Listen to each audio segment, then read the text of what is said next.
Chapter 1. Flying Treasure. It was cold outside that afternoon.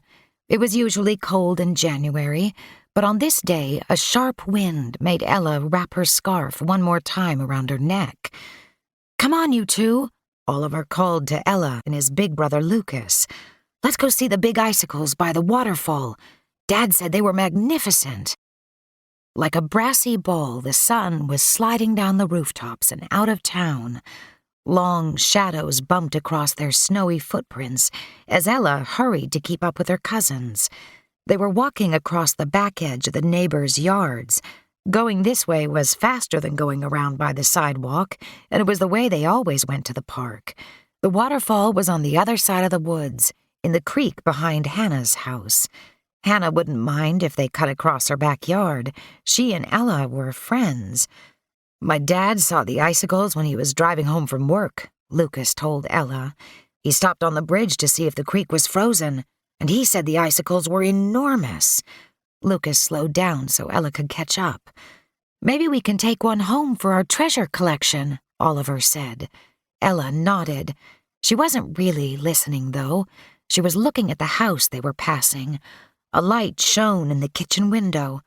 "Hurry up," she whispered to Lucas and Oliver, "or Mr. Lawson might see us." A crow flapped overhead, then settled atop of a bare chestnut tree.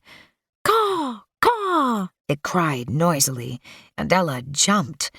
Being in Mr. Lawson's backyard made her nervous. Hadn't her big brother Isaac told her that Mr. Lawson was a thief? That he never went to work but biked around with a bag for stealing things? "Run!"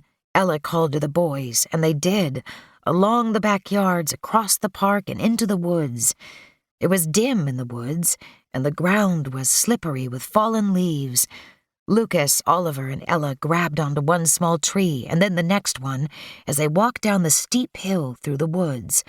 A black squirrel spied the noisy group and leaped from branch to branch above their heads, leading the way to Hannah's backyard. The children hardly noticed as it frisked from tree to tree, and no one saw it stop to watch them with its bright dark eyes. At last the trees opened up, and the children stepped out of the woods. They were running now, straight across Hannah's big backyard, only stopping at the edge of the creek where it widened into a shallow pond. A small stream of water still flowed down the waterfall, and the creek was not quite frozen yet. "There they are!"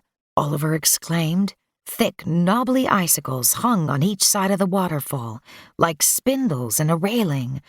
"Look at them all," he said. "Let's get one."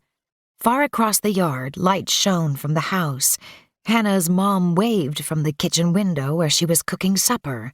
The boys edged onto some rocks near the waterfall, but before they could break one off, there was a swoosh. They hadn't even seen the bird coming, but suddenly it was there, bobbing across the pond to settle on an old fence post and peer at them. Even in the twilight, they could see that it was a belted kingfisher, all dressed up in a blue suit jacket with a white collar and a rich, dark Russian hat.